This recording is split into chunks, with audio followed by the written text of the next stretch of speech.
You're listening to the SKYLIT Books podcast. We're an independent, general interest bookstore putting great reads in the hands of people in the Los Feliz neighborhood of Los Angeles. Hosted by resident SKYLITers, we're here to bring you new and exciting author conversations, group reads, and bookseller chats. Happy listening. Hello, lovely listeners, and welcome back to the SKYLIT Books podcast. I'm your host, Natalie, and today we are so excited to welcome Juneau Black to talk about the Shady Hollow mystery series. The series includes the titles Shady Hollow and Cold Clay, which are available now, and Mirror Lake, which will be released on April 26th. Juneau Black is the pen name of authors Jocelyn and Sharon Nagel. They share a love of excellent bookshops, fine cheeses, and good murders, in fictional form only. Though they are two separate people, if you ask either of them a question about their childhood, you are likely to get the same answer. This is a little unnerving for any number of reasons. Thank you both so much for being here. Thank you for having us.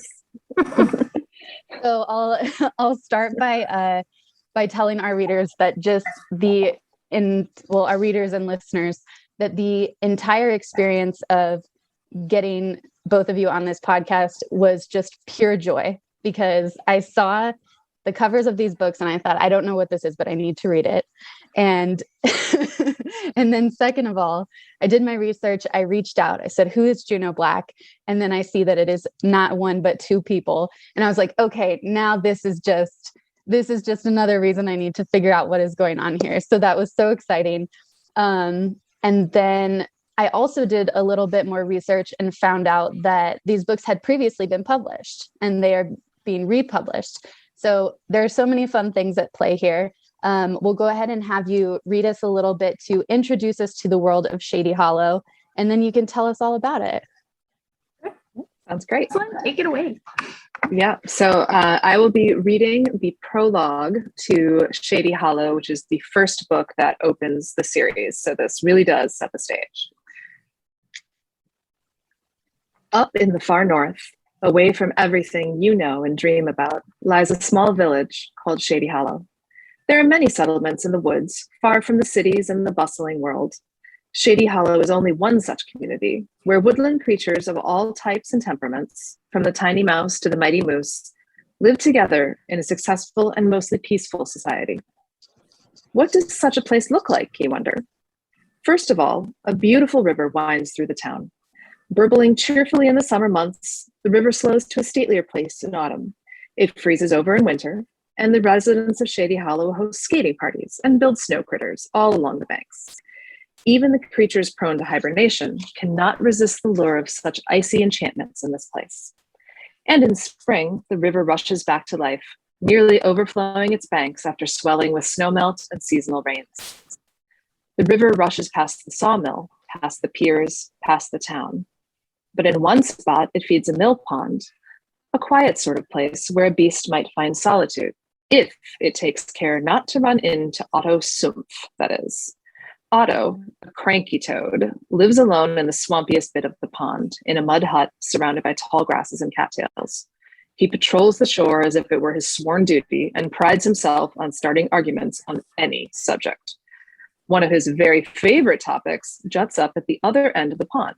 The Von Beaverpelt sawmill is in many ways the heart of the town. The massive wooden water wheel cranks all day and all night, and an eternal cloud of sawdust hovers in the air, scenting it with the aroma of industry, progress. Shouts of workers sound from dawn till dusk. A bustling business, the mill supplies a livelihood for many creatures, not just the expected beavers, muskrats, and woodchucks, but also mice, rabbits, sparrows, and the odd mink. Even the rough and tumble river rats who navigate the lumber downstream are well aware of the sawmill's influence in the region.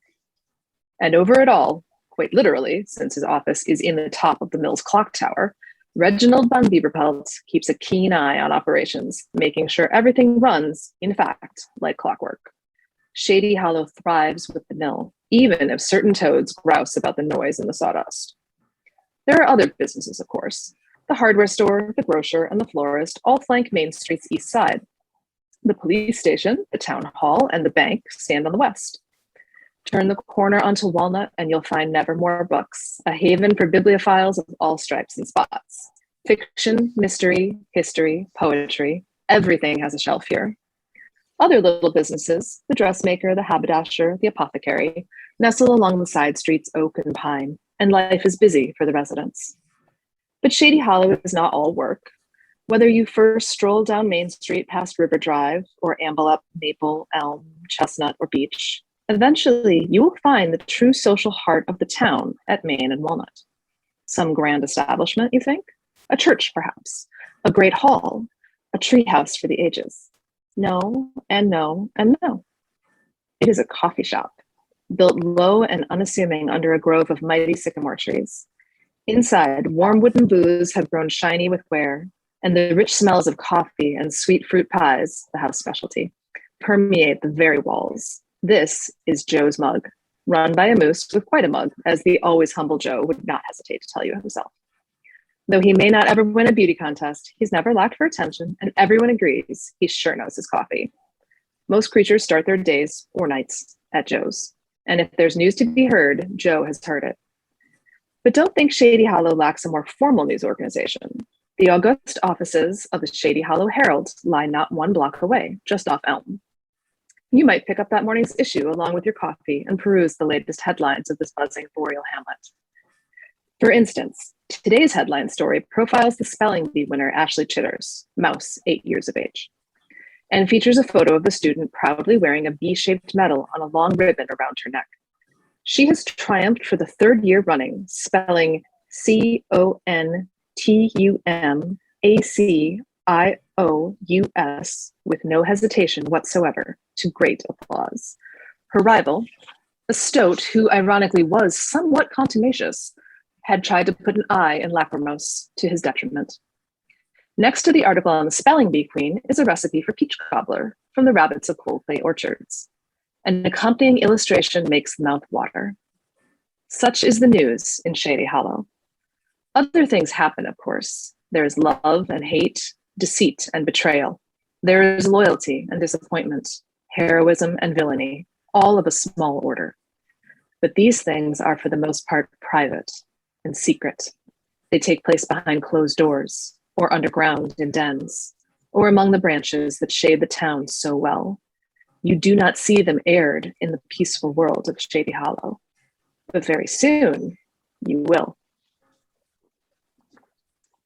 Thank you for that little introduction. I feel like now we should just anticipate a quick pause or a longer pause for everyone to go out, buy the book, read it, and then come back and finish listening.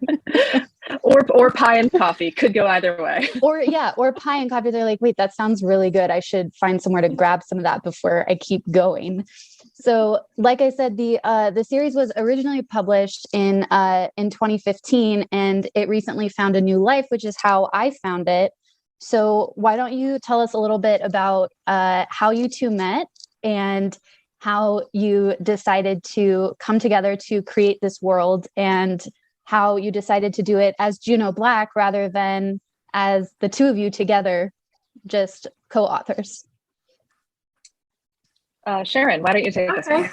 I will go with this one.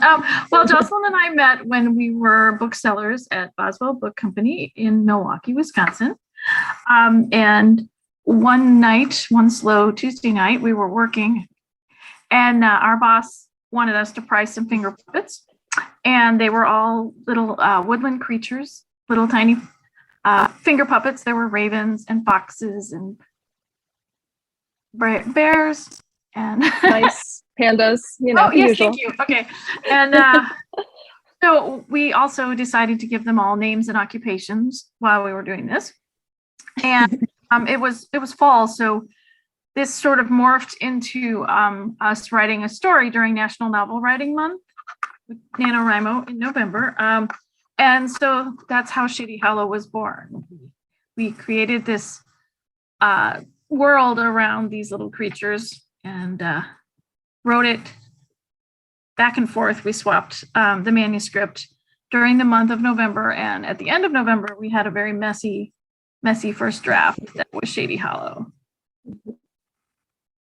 And it's sat there for a couple of years, actually. I want to say we wrote the first draft of Shady Hollow in 2011? 2010.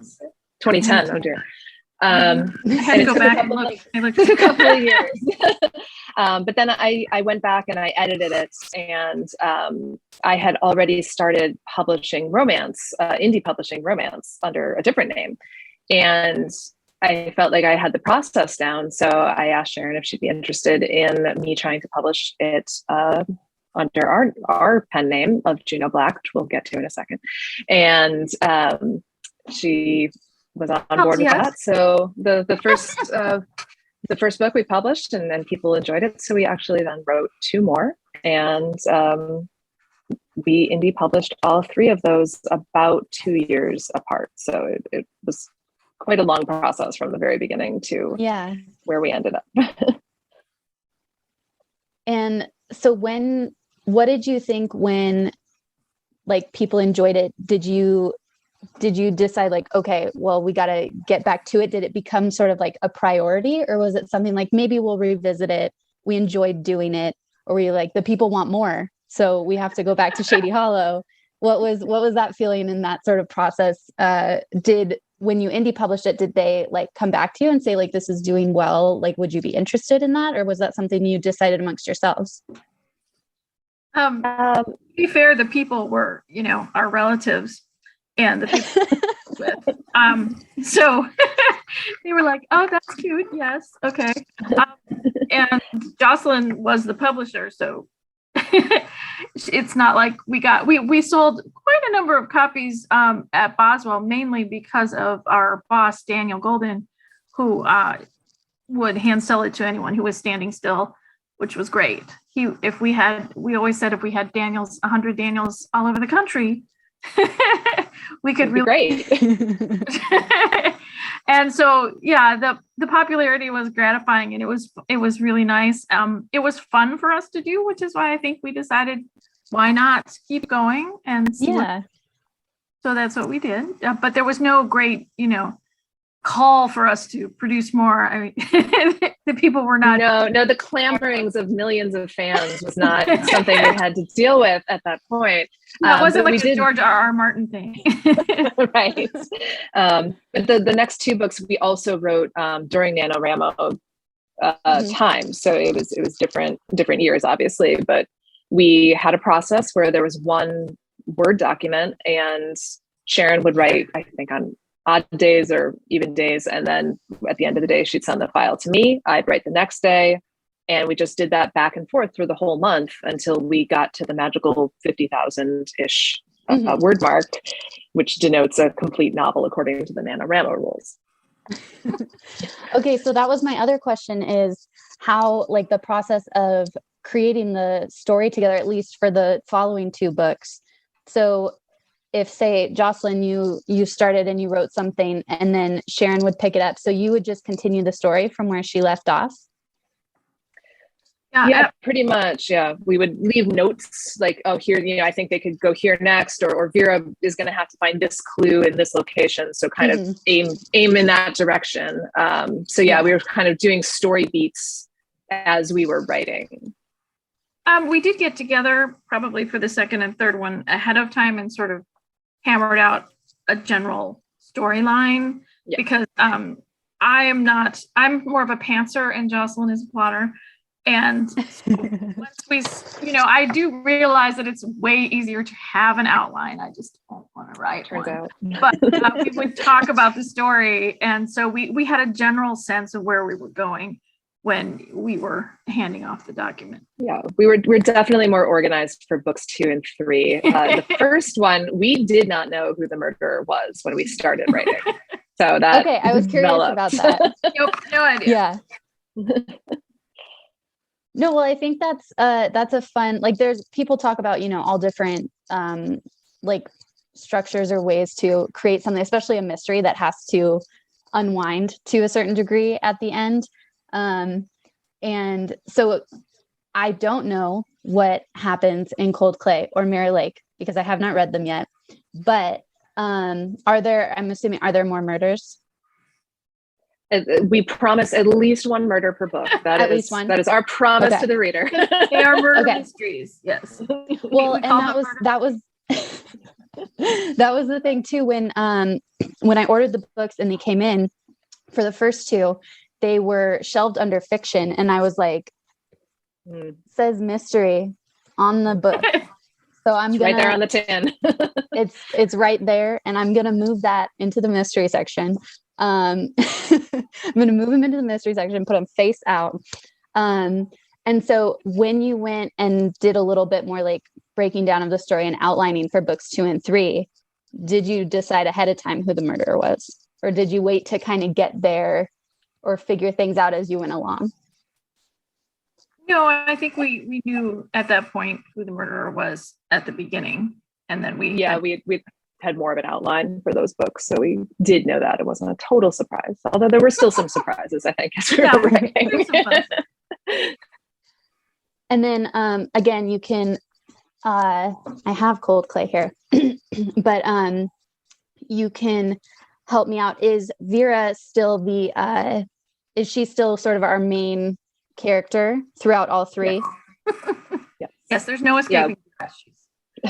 We're big fans of the amateur detective character. So Vera is definitely our character, and Lenore helps her.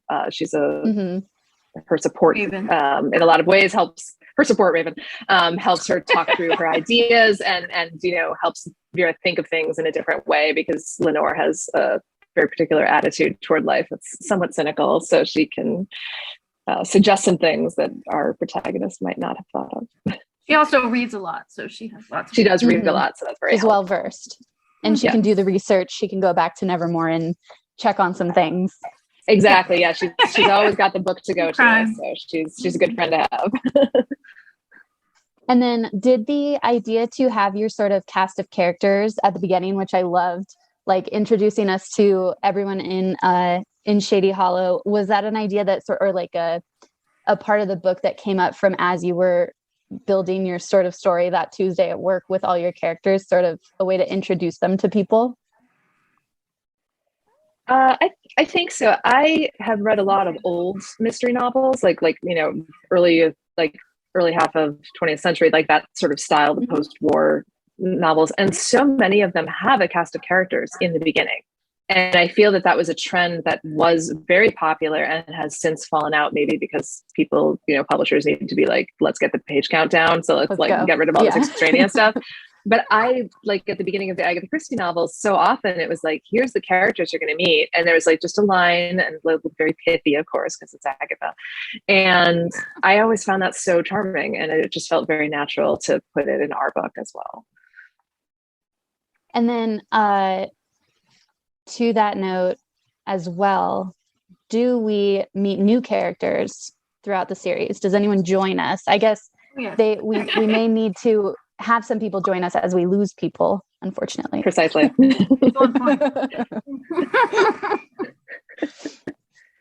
Yes, there's new characters in each one, and new locations as well, as we sort of explore the world a little bit, and Vera goes to new places and meets new characters. We kind of get with each book, the world grows a little bit. I do remember when I was still working at Boswell, there was some amount of excitement when new finger puppets were ordered, and when they came in to see what they were. We now do it on our own. To add new characters on our own. Well, and if there's nothing that I love more in a book than a map. And I was so yes, and a glossary. I loved opening up to see this map, and because I knew the titles of the following books, like opening the Shady Hollow book to see like Mirror Lake and I'm like, oh my gosh, I get to go to Mirror Lake. I'm going to go to Cold Clay Orchard, and I'm going to get to like, things are going to happen there, and I'm going to get to explore them and see about them and hear about them. Who did you have draw this map for you? Did you guys did you plot it out, and then did you work with someone to create it and make sure that everything was placed where it should be placed and all of that? There was not a map in our original indie edition, so that was a really wonderful bonus when we republished with Vintage. The map was actually drawn by the cover artist, Perry de la Vega, and so he had done the covers, and then almost as an afterthought, I think our editor was like, "Hey, should we have a map?" We're like, "Yeah, we should."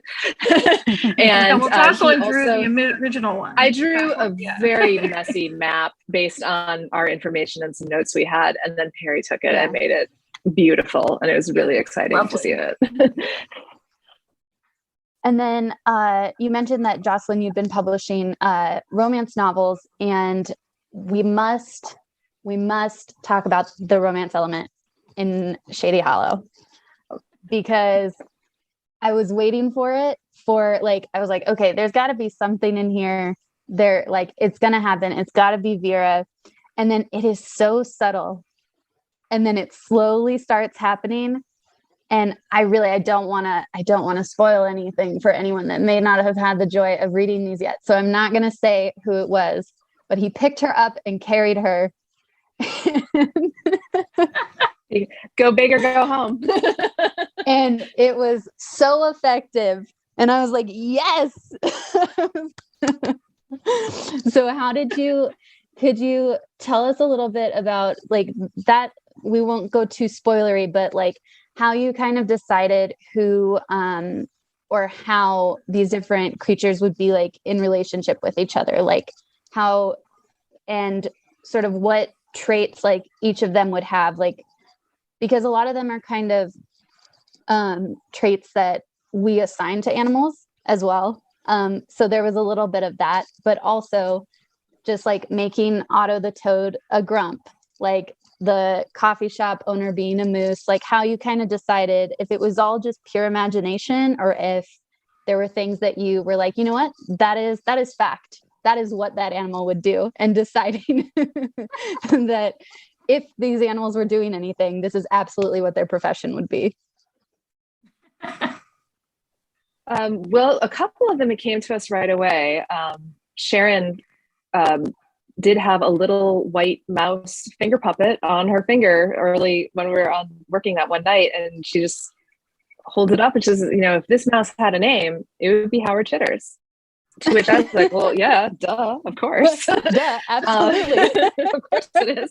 And he looks like a Howard. Mm-hmm. He looks like a Howard, and he was obviously an accountant.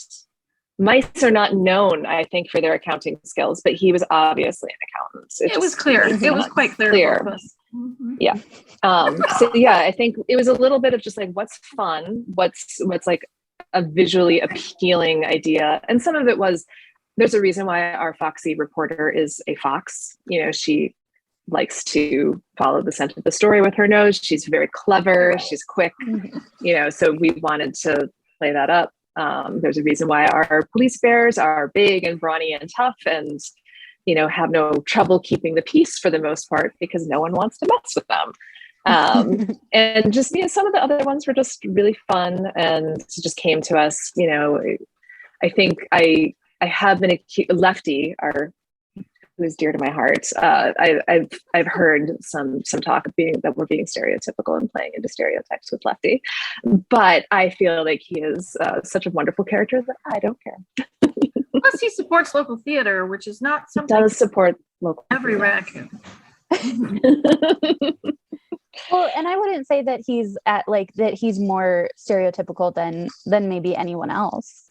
Exactly. Yeah. So I think we just wanted our main task with the stories was to make them enjoyable and to just give people joy. So I think that even if we're, are we making this too obvious with our raccoon being a petty thief? Doesn't matter if it's obvious, if it's funny. So, that's always the side we erred on. Go with it. And yeah. Well, and then also I loved I enjoyed it and appreciated it, but it also I'm curious about the author's note that you put at the beginning. Because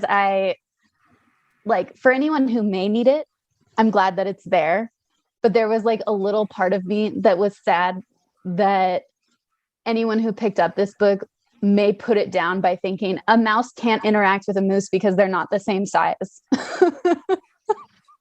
There are some people who lack imagination, maybe. It's not for everybody.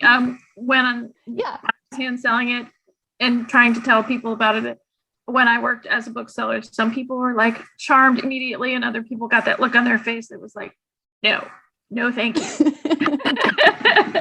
So it's not for everyone. And you can easily tell. And that's, I mean, and you two would know that, like, most of all, that especially in hand selling, like, you can find out very quickly. Like, someone will tell you my main question is, I'll ask you, what's the last thing you read that you really loved, even if it's not the last thing you read, or, whatever. And I could give them something that is exactly the same, pretty much, and be like, no, this isn't for me. Like, okay. So everybody, there are so many books in the world, and there are so many, so many people out there trying to find something that they love to read. But that's why I also think, like you said, there weren't millions of fans out clamoring for the next editions or the next installments of the Shady Hollow mystery series. But it just takes one, and I can't imagine how fun it was to, like, put something together that just the people in your community enjoyed so much, and for it to, like, get a second life. I cannot wait to hand sell the crap out of this book. Yay. Because it's also, that's what people keep coming in and asking. They're like, I want something light and fun that's not, like, sad and whatever else. And we're having a really hard time finding things to recommend to people in that vein. Totally. Yeah. My own reading has changed too, because prior to 2016, I was reading much heavier literary fiction and saw through things, and I can't do it right. I've been leaning toward romances and mysteries and lighter things, just because I don't have the emotional bandwidth to read some of these books that I used to. Yeah, and they're still great. Like, they're great books. They're well written. They're beautiful. There's so many wonderful things about them. And you want to honor the fact that someone took the time to write them also, but it also takes longer to get through. You don't have the bandwidth for them. And we have a very short list of, like, books that we can give people when they're like, I just want to enjoy something. I want to sit down and enjoy it. And I am so happy that I now have 3 more books to add to that list. And that I have 2 more to enjoy as well. I'm so happy that there's 3 of them. And we talked about it a little bit, but it almost is like perfect timing for people who are looking for that. How did Vintage get involved, and, like, what was the process of someone saying, we want to, like, reprint these and give them a second life? How did that sort of come about? Well, our boss, Daniel, who is very knowledgeable on all things books, he told us that if we had a series, and that's why he encouraged us to write more, if we had a series, that it would be more marketable. And I think Jocelyn had tried shopping it around various places with, like, a couple of times. Yeah. And our dear friend Jason Gobble, who is the Penguin Random House rep for Boswell, had said, oh, hey, can I take these and show them to my bosses? We're like, yeah, go ahead. Nothing's going to happen. And lo and behold, he showed them to Caitlin Landon, who is our editor. And we got an email from her in December of 2020. And she made us an offer with numbers and stuff. Very, very excited. Yeah. That's where we are. Yeah. And they were very excited to buy 3 books that were already written. So I think that was also a big bonus, because they could see them. It wasn't just a concept. It wasn't just one book and, like, maybe we'll do more. They were there. And so that was one of the reasons that they decided to release them 6 weeks apart for the re-release, because I don't think that's something that a lot of the big publishers get an opportunity to do. So they were really pretty excited to try it out. And, then, as you know, it's really great to be able to say, oh, by the way, these books are already here. You don't have to wait a year for the next one, and then a year for the next one, or 10 years, George. Let the man be. He's been quite a while. Yeah. And then I was, of course, going to ask, do you plan on returning to Shady Hollow? We do. We do not have any formal contract yet, but our editor has already said that she would love to buy more, and we've talked about some ideas. So we are very excited, and we have some really fun ideas that I think people will enjoy. Oh my gosh, that is so exciting. And then while I do want to ask a few questions about discoveries, which I feel like you may come across so many of while writing a mystery, did you have any fun discoveries like while you were writing together, either about like your writing process, if writing together informed or like had any effects on your individual writing processes, or if there were like fun things that you discovered about the lives of animals during during this research, or like just fun like little Easter eggs that came up throughout the years of writing these books?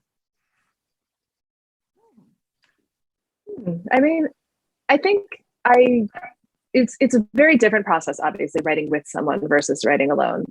All my romances I've written just on my own, and it is a very different feel. I think having someone to talk about during the process is pretty unusual, because a lot of writers will, have a complete draft, or they might talk about ideas, but we were literally writing the draft day by day and just tossing ideas out and having a lot of discussion about, how is this character working? Do we need someone else to be, creepy over here to distract, like more red herrings, that kind of thing. So we were really talking about it as we were writing.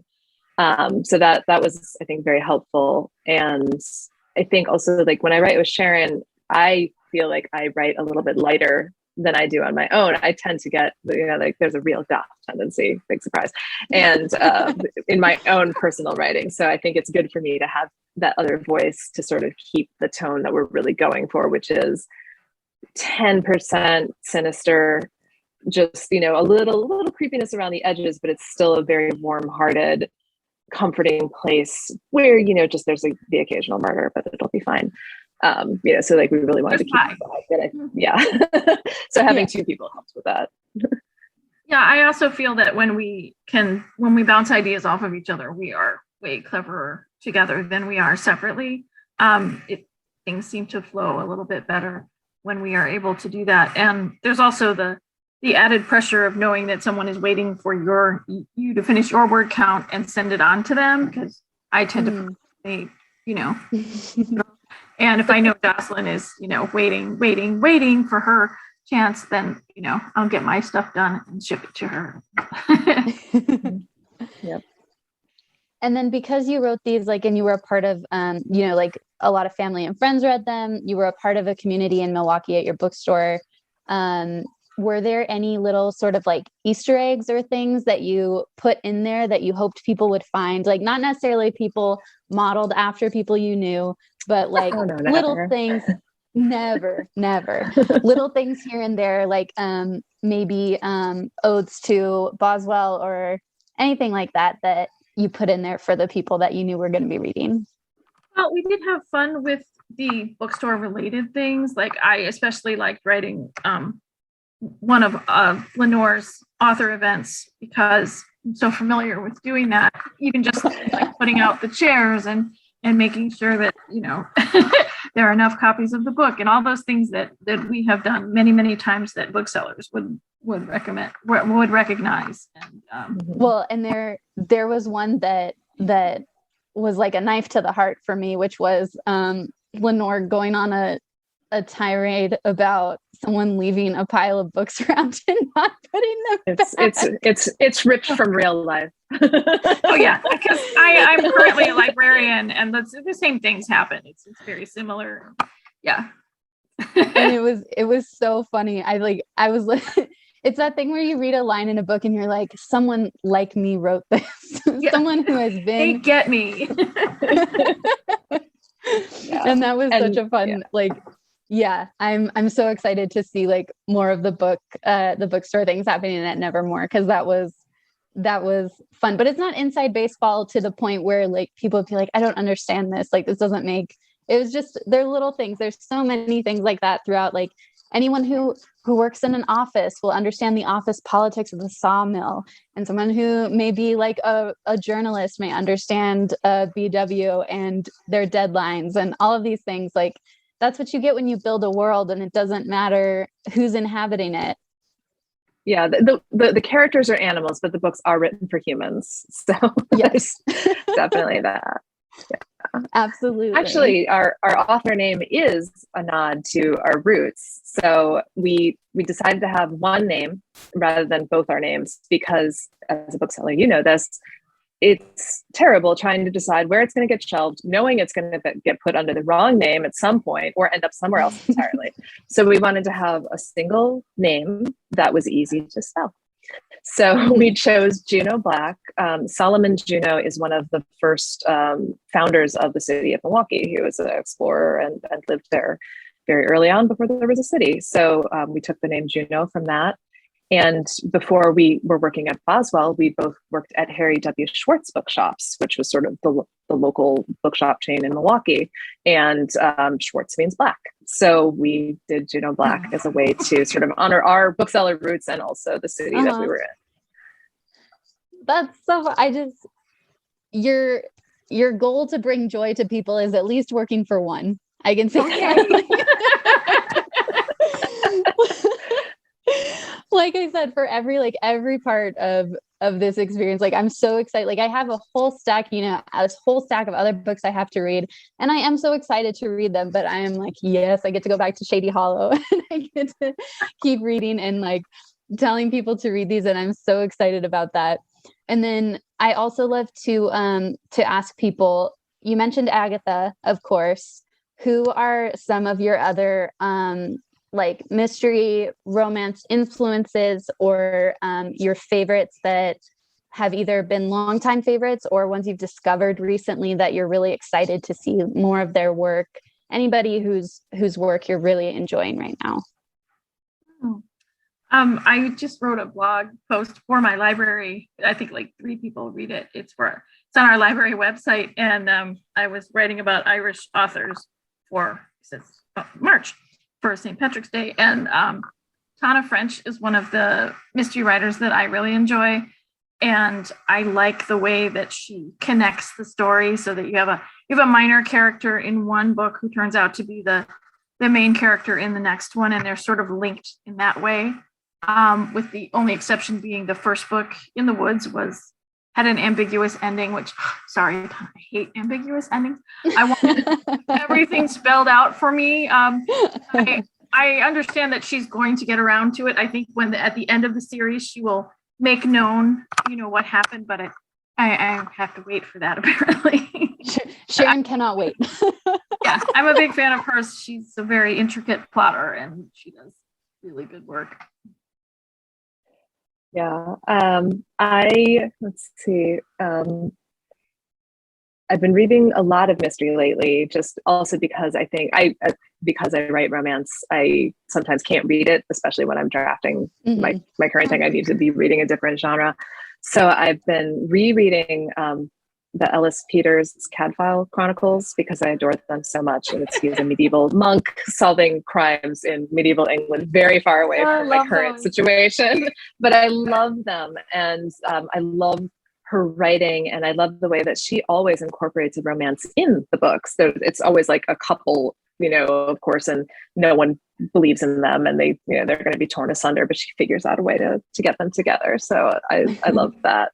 And I've been reading a lot of KJ Charles lately, who is a new to me author, which she writes primarily romancy-ish mysteries. So there's this really wonderful 1920s set mystery series called The Will Darling Adventures. which are just enough like action and pulp and ridiculousness, plus a romance. And it's just, the whole thing is looks like so pleasant to escape into. I will definitely have to check those out because I like mystery and I've been reading a little bit more romance, but mystery has definitely been like on one of my genres to get more into. And like Sharon was saying, like it's a great one right now. Mysteries. I feel like our mystery section has also bulked up and it keeps getting cleared out because people are visiting it more. The mystery and horror, all those genre titles, mystery, horror. I feel like people are buying a lot of horror right now. And the romance and the sci-fi too. It's just a fun, like feel so bad for literary fiction. It is good. Yeah, but sometimes reading needs to be fun sometimes. And I think we're in one of those times. Yeah, for sure. And I am so excited for all of our listeners and readers at SKYLIT to dive into the town of Shady Hollow. As I mentioned, Shady Hollow and Cold Clay are available now at SKYLIT Books. And you can go ahead and pre-order your copies of Mirror Lake, which will be available on April 26th. And I can already say that I had piles of them next to each other on our podcast display, and the pile of Shady Hollow keeps getting smaller. And so, because we like to hear. I know I ordered them, so I'm like keeping tabs on them so I can order more. And I'll come into the store and they're like slowly, and I'm like, yes. And the cover art does not, it is not hindering that in any way because it is so cute. I show it to everybody. I'm like, have you seen this? If you haven't, you must take it now. You must read it. You're very lucky with the covers. That's funny. I used to do the same thing at Boswell when I worked. I would check and see how many there were and how many had been sold. And most excitedly, if I knew the person that bought it or if I didn't, if it was a complete stranger, I was like, we're outside of people that we know and strangers are buying our book. That we've made it. Leveling up. Leveling up. Thank you both so much for taking the time to chat with me today. It was such a pleasure, such a joy. And I'm so happy that these books got a second life and that we are hopefully going to get to see more of the adventures of our friends in Shady Hollow. And we will be so excited for when that happens. And like I said, in the meantime, people can go and grab their copies of Shady Hollow and Cold Clay at SKYLIT Books and pre-order their copies of Mirror Lake so that they can dive in and add a little joy to their lives. That's nice. Thank you so much for having us. You're so welcome. It was such a pleasure. Again, my guests today were Jocelyn Kohler and Sharon Nagel, or as you may know them from the shelf, Juneau Black. Thank you for listening to the SKYLIT Books podcast series. Please don't forget to visit our website at skylitbooks.com and make sure to follow us on Twitter and Instagram. Also, don't forget to subscribe to this podcast for more author talks and bookseller conversations. You can find us on Podbean, iTunes, and Spotify. Stay safe and healthy, and we hope to see you back in our store soon.